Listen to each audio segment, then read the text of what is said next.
Second Leo, twilight.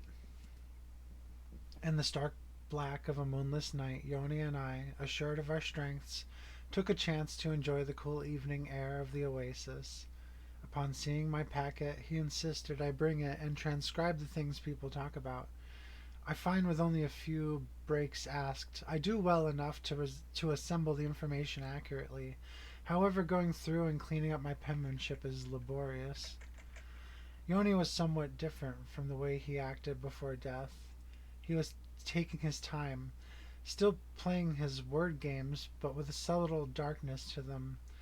I trust that he is indeed Yoni, but his perspective on reality seems to have been shattered.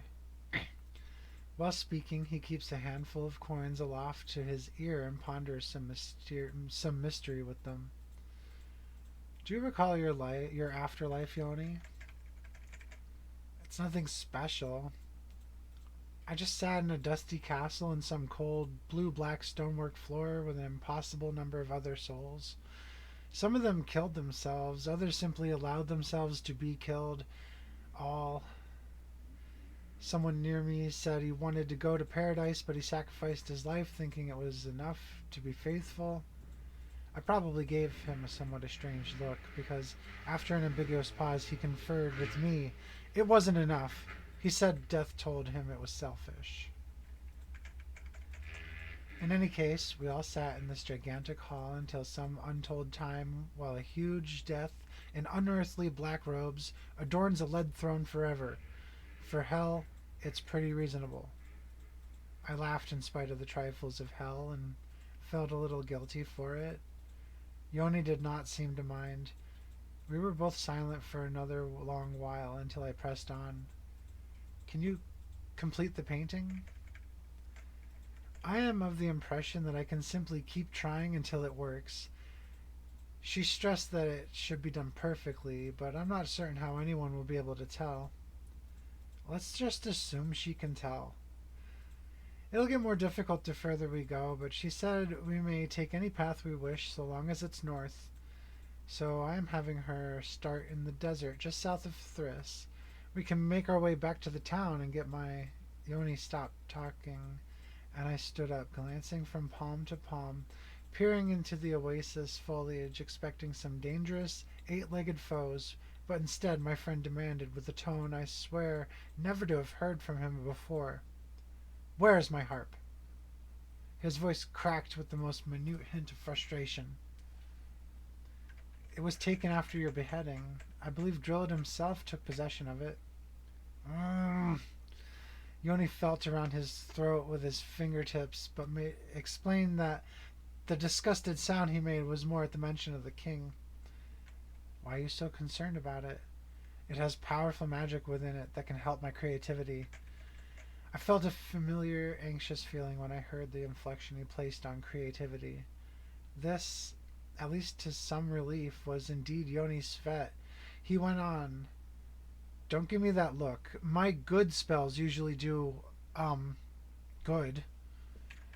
Our talks transformed, taking on a plethora of shapes and purposes in the early morning darkness. And all that time, only one question remained within me. "You don't seem to be tired at all." I took a chance on a candle from my emergency kit and washed Yoni's face in light. His skin was still rather dry and chapped, but his eyes weren't drooping, nor did they show any signs of stress from the boat ride back to the island. You don't look very tired, Gunner." He would always use my first name if I annoy him. "I think there's something about you that's off, friend." I couldn't dare even to write such a question if I wasn't sure it was Yoni. He again confirmed that with his very next response.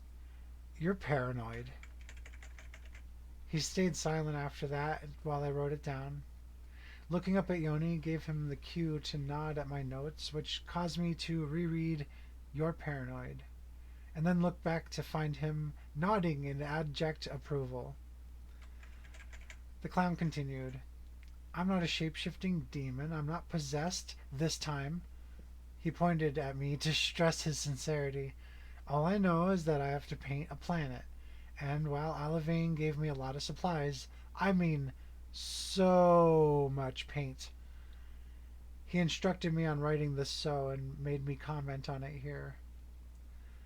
The point is, I'm not sure if we will make it all the way without more paint, which costs coin, and we don't have income. Period. The tone in his spoken punctuation was as even and flat as his entire sentence, that I truly believed for a moment he had more to say.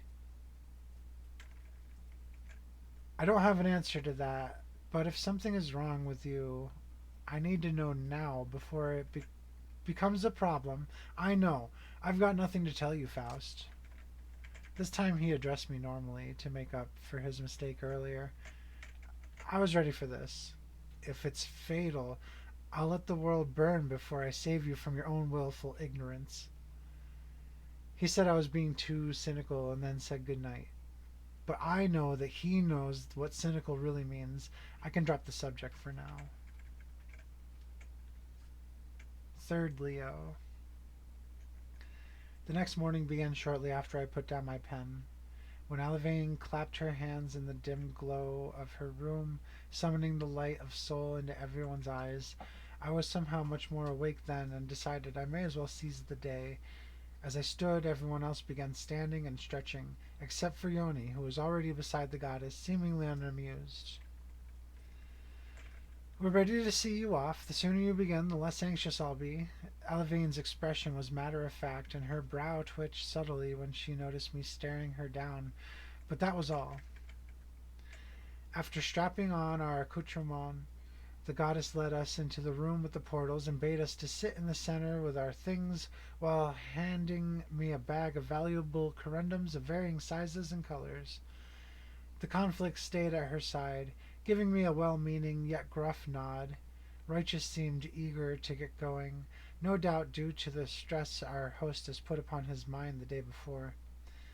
Egwanti sat with crossed arms and legs, quietly hovering with a patient expression that broadcast his calm.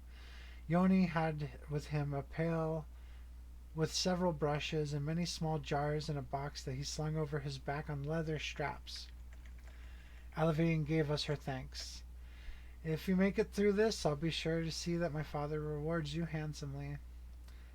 Then she waved her fingertips, and the room shimmered away, leaving us in the desert, where Yoni immediately set to his task by assembling an easel and brushing the surface with some browns and sandy whites on specks of black.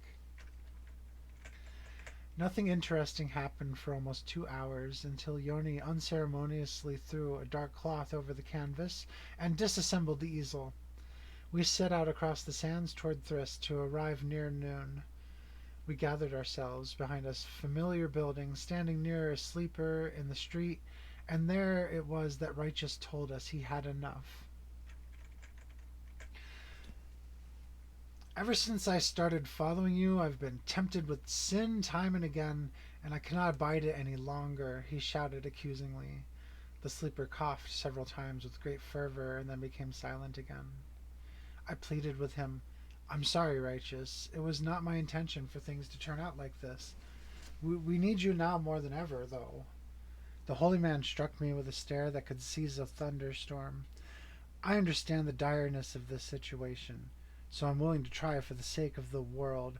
But if any more blasphemy occurs, I'll have no choice but to take my leave and alert the devil hunters about this journey of yours.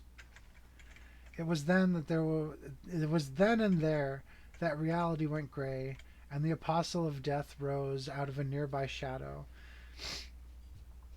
Righteous clenched his fists, and his tattered garment shook, while his face turned red. He pointed his finger at the grim figure, and spoke with a holy, damning tone. Listen well, demon. I am no longer part of this, and demand you return the fist of Harrow. The ghastly man did not even flinch, but instead made his way to the sleeping stranger and picked his soul out of his body, remarking, This one is a child of the dead now. You levied your relic until such a time as that child completes their task. No deals with the dead can be undone. Then he crawled back into his shadow, and reality returned to color. Righteous's face crumbled as the realization washed over him. He who had dedicated his life to supporting the downtrodden and broken from poverty had just witnessed one of his constituents perish in the street. The rag-wrapped man slowly knelt down until he was laying on the ground, crushed by the weight of incredible regret. We had no choice but to leave him there, as quiet sobs began to rise from within the crumpled pile that once was a vessel of justice. Undal took his leave then. I'm going to find a new holy man to aid us. Why don't you get us a cart, Faust? I'm sure that bag of jewels you've got will be more than enough. He then surprised me by walking down the road, disregarding his ability to fly altogether. We made our way to the wretched flagon. Yoni threw open the door, and within he saw the old orcish bartender talking to a rather plain-looking woman in well-fitting leather armor. She seemed more or less human, but was quite a bit taller than most women in the area. Her hair was cut short as if by a dagger, chopped and pointed around the edges with no real sense of style to it. She snapped her head in my direction as we entered, and I immediately felt uneasy. While her face was indeed unremarkable, her gaze was condemning and cold. Our dear orc friend introduced us to one another. "Hey, Faust, you ain't going to believe this, but this woman are looking to speak to you." Unfortunately, with her eyes stabbing into my own, I had no choice but to believe. The woman approached, and the distinct sensation of killing intent accompanied her every step. "You are Gunnar Faust." Yoni raised his hands, ready to loose a spell, but the woman merely scowled at him, and he hesitantly lowered them again to pout at her instead. "Yes, I'm Faust. From which kingdom do you hail?" She set her eyes upon me once again, and I could feel my heart trying to escape my chest. "That is not important. I have a message from the fire giant warlord Steady Flintlock. You must meet him at the abandoned temple of Naga." I'd been to that place before. A strange religious group that worshipped a snake god built it, leaving it to ruin far before my time. Why would I go to such a place on the word of a stranger that stares death at me? I had no time for subtlety. You're trying to overthrow a powerful Dijin goddess, and you don't even realize it. Flintlock wants to discourage you from this foolishness. "You may not have heard," I countered, "but we don't take on this task, then our whole planet is allegedly in danger." "That is not my concern. I am only a messenger sent to bring you and your posse back to the giants." This was a bad sign. I would have been fine if she had said a giant or the giant, but she distinctly implied there would be more than one, and we would be outnumbered at 2 giants to our 3 considerably smaller bodies. "I'm not going anywhere with a woman like you, whose name I don't even know." "Then, since I know your name, I'll offer mine. I am Anise Allwether. If you would share with me the name of your companion here, and find Master Egwanti, then we can be off." "It's Yoni," said Yoni with a mix of pride and besmirchment. I had to bring my foot down. We don't have time or patience to be playing house with giants at some snake temple. Now, my good woman, if we may, I'll pay you for your time. You take platinum sovereigns, yes?" It was a tempting offer, but I still had no intention of getting near a fire giant in the middle of the desert. We have plenty of coin, I lied, "and we're leaving this evening." That's when Undal entered the tavern door, nearly running into the 3 of us, and declared, "We leave at dawn." He then looked us up and down, I with a wide-brimmed grimace, and Yoni, who was turning away to find a seat at the bar. "What is this? Why are you all giving me that look, Faust?" Anise chuckled in a rather mannish fashion. "I'll grant that you are quick with your tongue, but I have one more chip to bet." She produced a drawing that looked remarkably like me, offering a prize of 100 silver sovereigns for my head. The azure gentleman threw up his hands quizzically, and I had only one answer to give with an exasperated sigh. This is a niece. She's taking us to talk to some giants. No, she isn't. We have a schedule to keep. I took the bounty from Anise and handed it to Undal, who frowned and insisted. This isn't fair. I wanted to use this bounty to motivate you later. I figured you hadn't seen it yet. The cold, spike-haired girl sat next to Yoni at the bar and picked up a drink, hoisting it aloft to me to remark before drinking. Go get your supplies, Gunner Faust. If we leave near immediately, then we can get back in time for your departure in the morning. So it was that I brought a cart and a horse, some feed and water, and another packet of papers. This journey hadn't even begun, and already I find myself talking detours and getting displaced. Undal took up the task of driving the horse while Yoni and I sat in the cart with Anise, holding our best, or doing our best not to even look at her. Instead, Yoni was giving me tips on writing, saying things like, make sure it's interesting. Use lots of action when you describe things. I don't think anyone will even be interested in reading this. So far, it's just been a lot of me stepping in shit, I reasoned. It doesn't matter. Even if no one reads it until after you're dead, somebody is bound to find at least one page. Don't you want them to share your words? I shuddered at the thought of somebody judging me while I'm not alive to respond, and Anise broke in with a bemused comment. You're writing some kind of book. I was told you were a scout for Fark's Keep. There was a long, uncomfortable silence while I looked to Yoni for support, and he waved me on before Undal finally said, just tell her about it. It's not like she's trying to kill us right this moment. Why must all my companions be so flippant about my death? I nodded and took a breath. Yes, I'm certain I will perish on this trip. Considering it's more exciting than sitting in jail, I thought I would write some details down so I wouldn't forget anything while trying to... I stopped myself from spoiling our actual plans.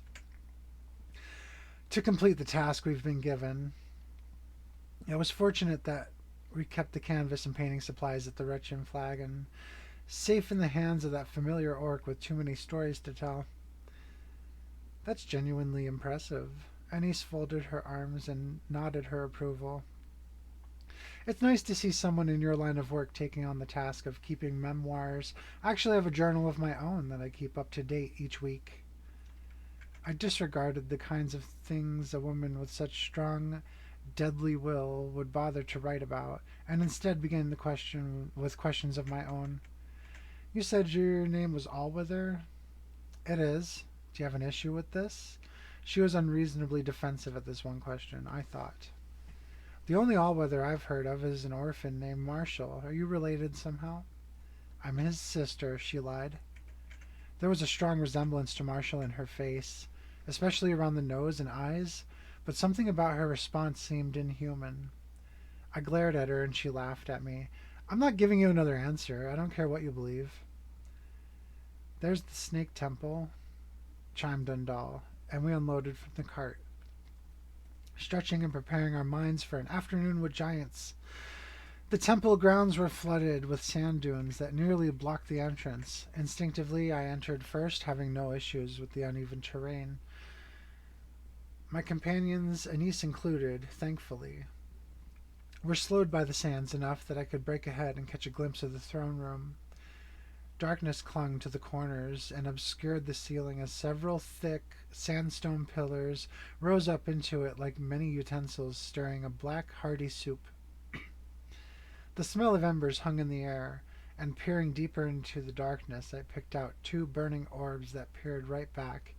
A chill spread from my spine as I realized these orbs were eyes, and that this darkness did not hamper them in the same way they did mine. Ah, ha, ha. So you're the fearless leader of Olivain's war troop, boomed the fiery voice of Steady Flintlock. The rest of my entourage caught up as I began to realize the true scope of this beast of a man. His shoulders alone were larger than my arm span, and he wore a dirty red beard that appeared to have stubble. Blue flames licking about... He wore a dirty red beard that appeared to have subtle blue flames licking around its edges.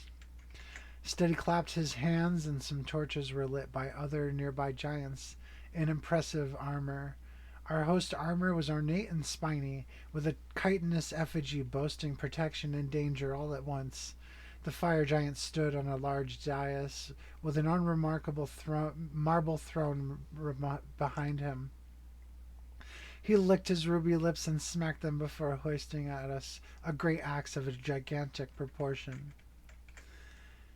I have a mighty thirst for the blood of you lot, but I did not promise sweet Anise that I would try to. But I did promise sweet Anise that I would try to talk you out of this childish business of catering to that drunk of a djinn.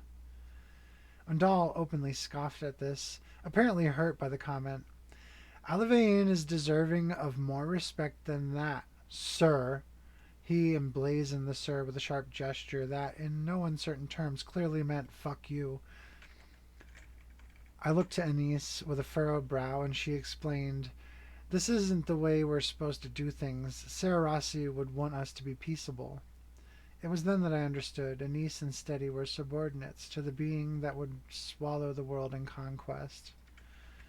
I turned on my heel to confront Steady once again. It's fine.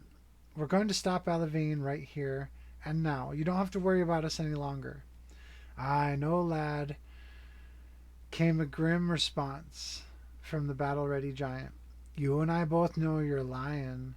Even if you're telling the truth, I can't afford not to take you prisoner to be absolutely sure that you don't try anything. I don't suppose you want to endure that for the next 100 years now, do you? And he's tried to warn me that this was a trap, but I had no interest in hearing what I already knew, so I took off to my right, slipping behind one of the large pillars and freeing my bow to let fly some arrows directly toward those piercing orbs, only to have them ricochet off of his devilish spalders with a twist of his trunk. I heard Yoni's deadly cord shatter the air across the left side of the hall, his voice supporting their descent into the stonework, crumbling a pillar which brought the ceiling down atop one of Steady's vassals. All I saw through the dust and sand, much to my surprise, was Undal flitting ahead to strike at Steady with amazing speed. A flash of dagger light caught my eye where Undal struck Steady in the side, but in the same instant the giant threw his body against the attack, and several sharp edges came off his armor, striking the Djin's arm and shoulder and sticking fast in his flesh.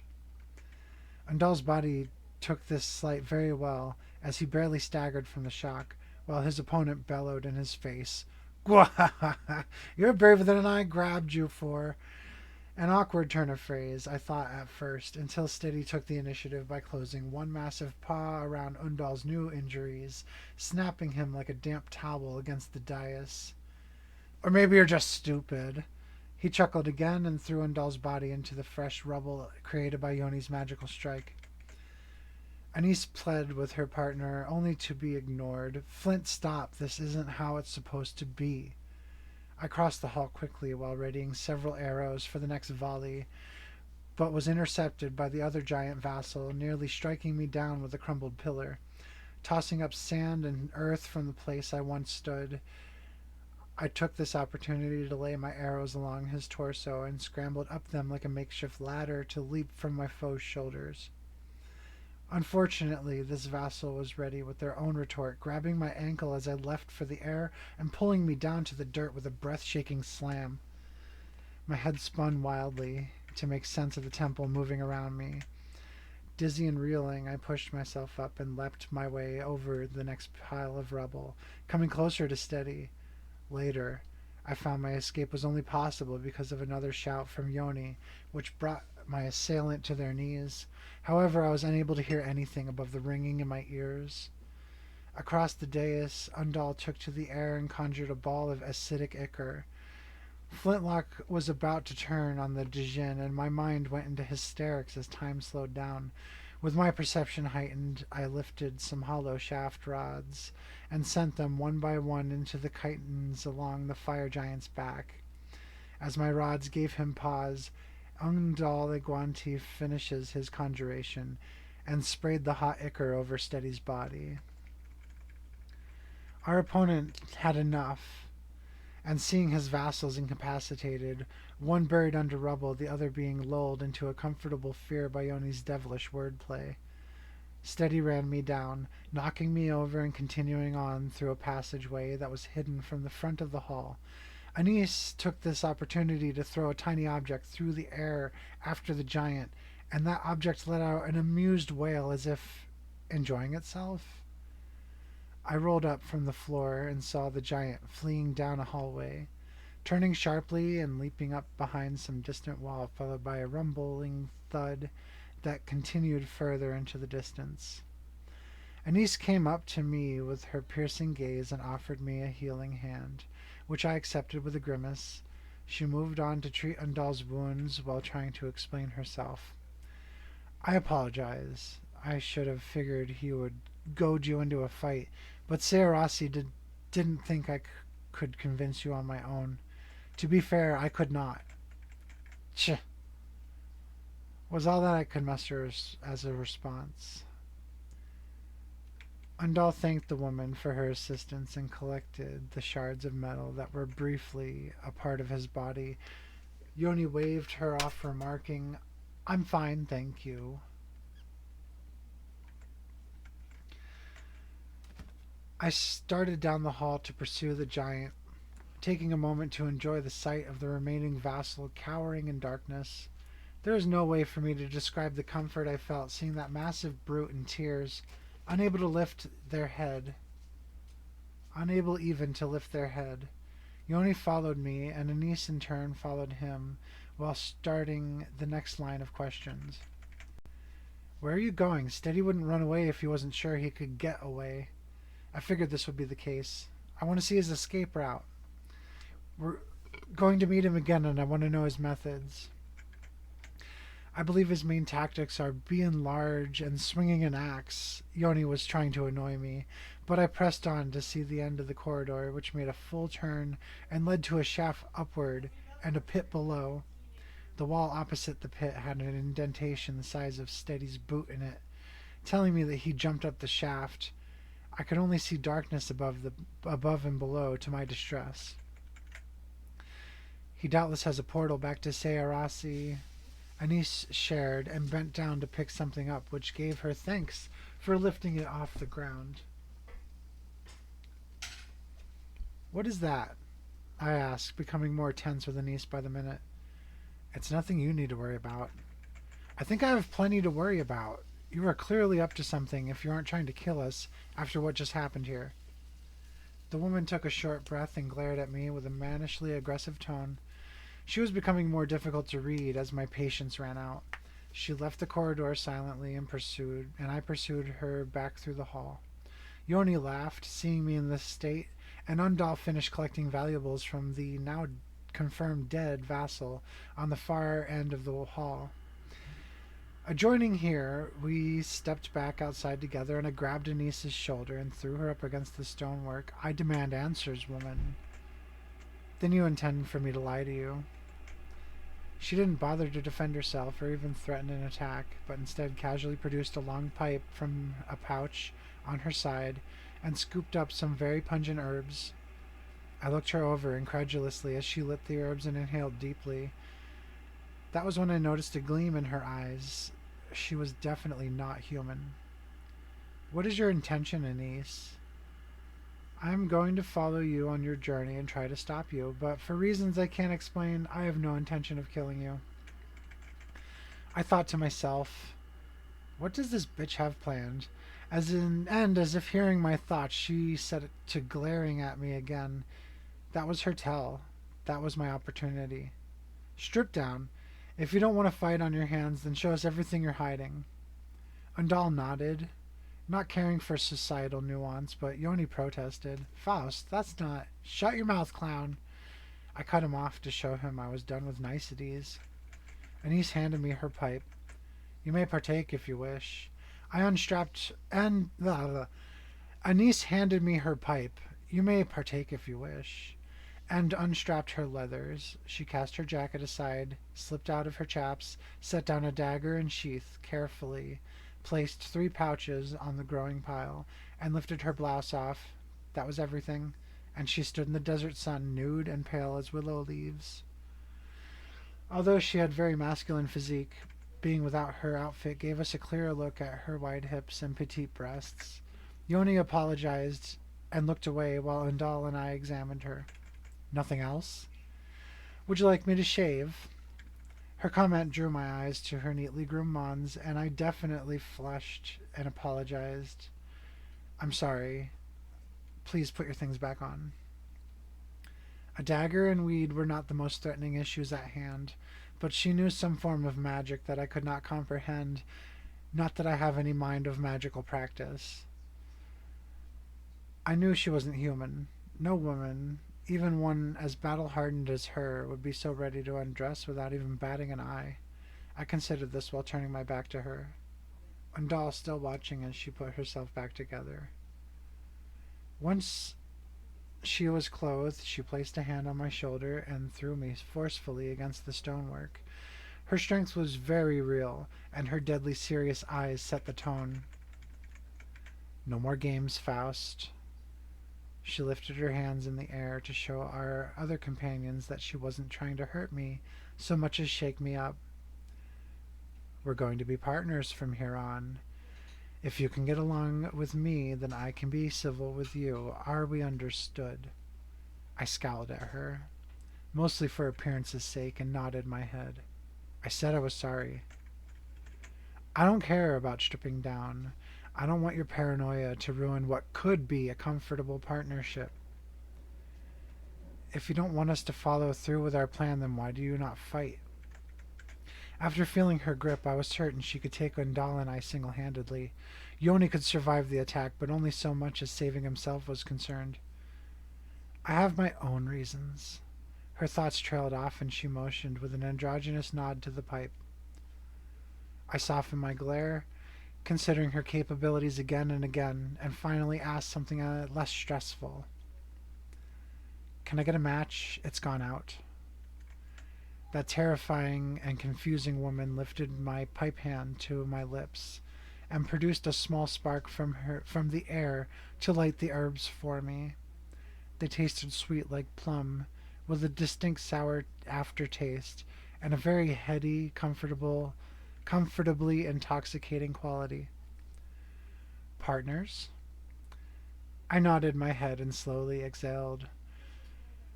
Partners. Yoni then added, See, Faust, I told you that you were paranoid. Damn it all, Yoni.